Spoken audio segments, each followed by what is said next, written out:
Hey guys, I'm Erin and welcome back to my channel. Today I'm doing my summer book haul, so I'm going to talk about everything I bought in the months of June through August. And so I actually thought this was going to be bigger than it is. I thought I had been doing poorly as trying to do a reasonable amount of book buying, but I think that was a recency bias because specifically in August, I bought quite a few.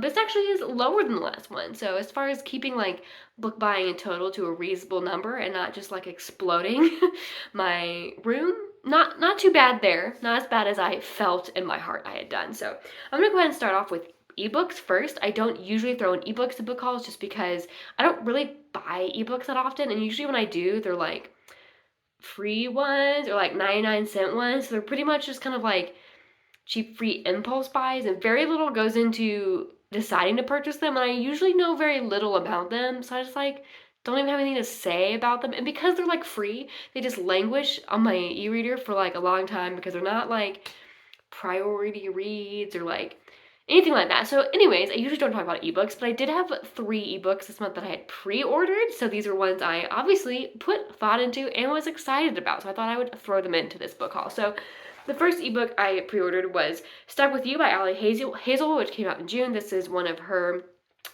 adult contemporary romance novellas. And then I also got Below Zero by Ali Hazelwood, which came out in July, which is the third and final of her romance novellas. And so yeah, pre-ordered both of those, got both of those. And then the other one I pre-ordered was Furysong by Rosaria Munda, which came out in August. This is the last book in the Aurelian cycle, which is a vastly underread and incredible YA fantasy series. Yeah, I could just sit here and just gush about this whole series, but that's not the point of this video. So we'll say this series is about post-revolutions with dragon riders, and I would highly recommend it if you have not read it. Definitely should pick it up. So moving on to physical books, the first category I have is Book of the Month, and I only actually have one this month because I skipped 2 months during the summer to try and catch up with some of my unread Book of the Month books. So the one I do have is When We Were Bright and Beautiful by Jillian Medoff. So this is a taking a chance on kind of a new one. I try to use Book of the Month to try and pick up ones that I maybe not actually had heard of, trying to broaden my genres a little bit to things I don't read. That doesn't always work because sometimes Book of the Month chooses books that I'm excited about, and I get that instead because I'm excited about it. But this month, taking a chance on this contemporary fiction, and so this is all I know about it is its little blurb on Book of the Month. It says, in this gripping story set in the shadows of New York's elite, one family begins to unravel in the wake of a scandal. So, I don't know, something about the cover just kind of called to me, thought it might be interesting. Haven't heard anything else about it other than that, and yeah, we'll see if I like it. So the one book I did not buy used was Verity by Colleen Hoover. So I got this at the little free library near my house that I go by often to drop off books. I don't usually pick up books, but they had this one and I thought I'd snag it. And this is, I know Colleen Hoover is a very divisive author. I read 2 books by her. I have very divisive feelings on those 2 books. I read Regretting You, which I loved, and I read Confess, which I hated. So I've been wanting to try a third one just to kind of be which reaction which one was the outlier? And Verity's the one that's most caught my eye because I'm intrigued by it. I'm intrigued because it's more of a mystery and less just straight romance. So I'm intrigued what she does with something that's not straight romance like the other ones. I've also heard a lot of opinions on this book, kind of all over the map. So I'm just kind of intrigued. I'm intrigued by it. So when I saw the free library had it, I thought I would snag it. Okay, next is my pre-orders, and I had 4 physical pre-orders from the summer. The first is Rivals by Katherine McGee, which came out back in May. This is the 3rd book in the American Royal series, which is a young adult romance series that takes place in current day, but it is as if in the 1700s, instead of giving George Washington the presidency, we gave him a crown to become king, and then it follows today's American royalty. And so I just love this series. It's so good. It's one of those series that I file kind of under guilty pleasures kind of series, and I just love it. It follows several different romantic storylines between several different characters. The 3 different siblings of the king and their stories across the books, and I just love it. It's just pure fun, and I just have a great time. And I don't know if this is gonna be the last one or not. I actually thought the second one was the last one, and then I saw this one when I was pre-ordering stuff in April. I happened to see this one, I was like, oh, there's another one? So, very excited. And yeah, excited to pick this one up. Okay, so the last 3 pre-orders all came out in August. So the first of which is Husband Material by Alexis Hall. I've actually already read this. Go me. I talk about this in my mid-month wrap-up if you want to hear what I thought about it, but this is the sequel to Boyfriend Material, which was a fake dating romance, and this is just the continued story of the 2 main characters in that one. Next was the Oleander Sword by Tasha Suri, which is the sequel to The Jasmine Throne, which is an Indians-inspired fantasy about a empress who is imprisoned in this tower by her tyrant brother and her, and as well as the efforts of the maid servant that she teams up with to kind of escape this tower and overthrow her brother. I'm actually currently reading this one, so doing good so far with these August pre-orders and reading them. But yeah, I love Jasmine Throne, so this is one of my most anticipated releases of the year. And then my last August pre-order came in today, and that is Babel by RF Kuang. Very excited about this. I'm sure you've probably seen this in many people's channels. I know this is a very anticipated book kind of across, or at least across the channels that I watch, at least all very excited. And I recently learned this is a standalone, and I definitely thought it was the first book in a new trilogy, which I'm kind of sad because if it was the first book in a new trilogy, I'd be like, yes, guaranteed 2 more books, let's go. But also, as a standalone, I'm more likely to get to it quicker because I won't feel bad about starting a new series while I'm trying to decrease my open series list. But yeah, this is an alternate history, or not alternate history, this is a historical fantasy set in I think the 1800s at Oxford, something to do with translators. I'm gonna be honest, it's been a while since I've actually read the blurb of this book. I've just been hyped in my head for it for months and months. Okay, so my next category is a very specific category that I'm calling I bought specifically to bring with me to DragonCon next weekend. So next weekend I'm going to DragonCon, which is a big fan convention, and Christopher Ruocchio is going to be there, and so I purchased the entire Sun Eater series specifically to bring to be signed. So I read Empire Silence earlier this month from the library and really enjoyed it, and I definitely wanted to read the rest of the series. And because he's going to be at DragonCon, I then decided to just go ahead and purchase all of them to bring with me. Normally, if I had read the first one and liked it, I probably just would have finished it from the library, and then upon finishing the series, decided to whether I wanted to add it to my list of books I would like to own that I've read but don't currently own, because I've got a list going of like things I've loved but don't own that I want to add to my physical collection. But because, again, he's going to be there, I decided to just go ahead and buy all of them to get them signed. So, excited for that. And then my last category of books is just miscellaneous that I bought various times over the past 3 months.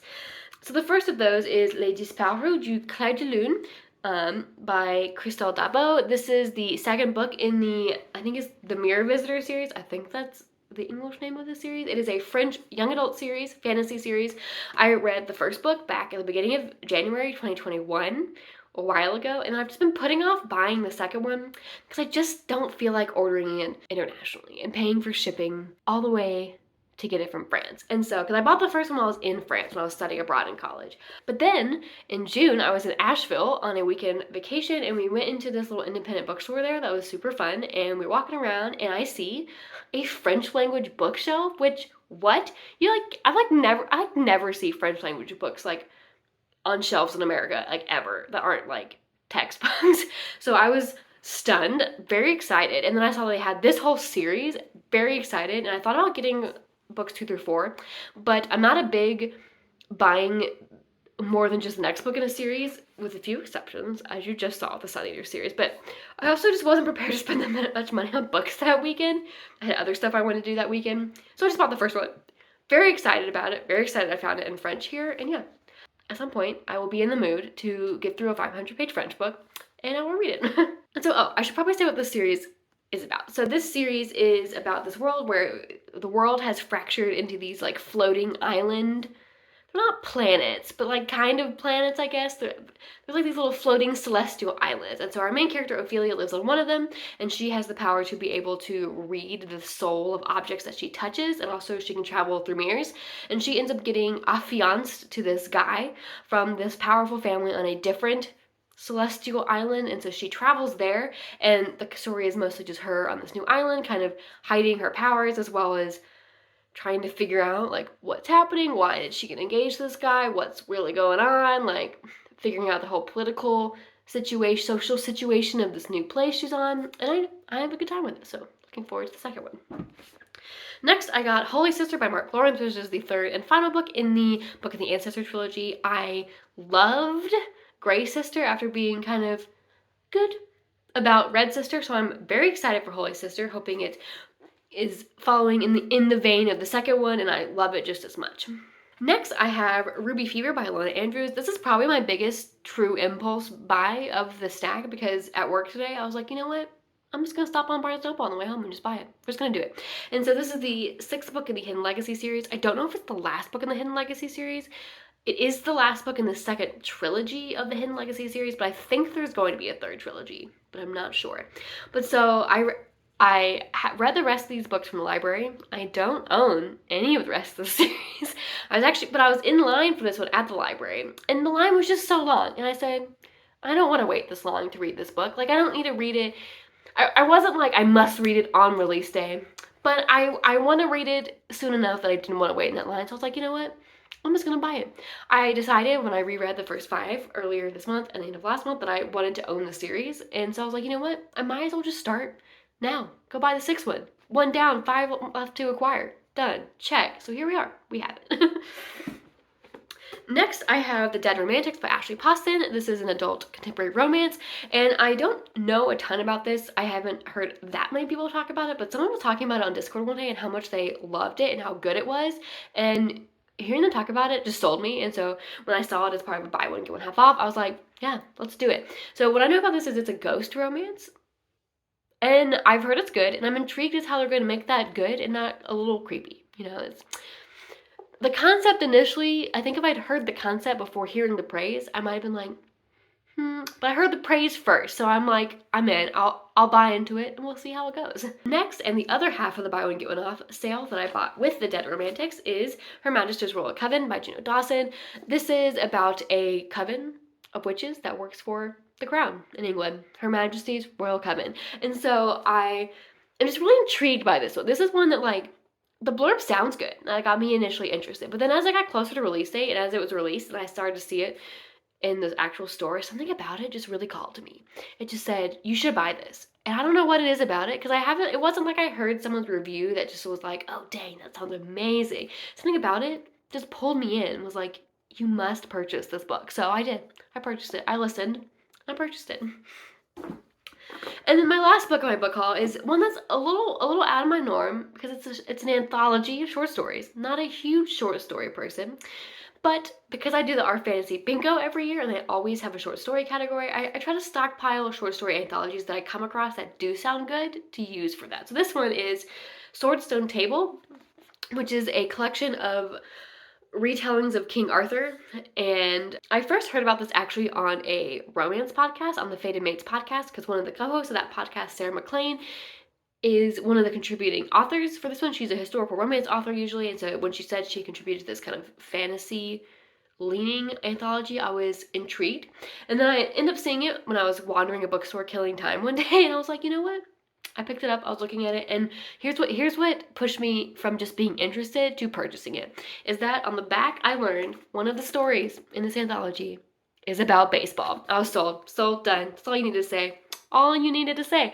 Because if books is my first love, baseball is my second. Because I love baseball so much. So, fantasy anthology featuring a baseball story, done. So, that's all. Say no more. I've purchased it. So, that is my summer book haul. If you've read any of these books, let me know what you thought of them and what you think I should read first, and I will see you in my next video.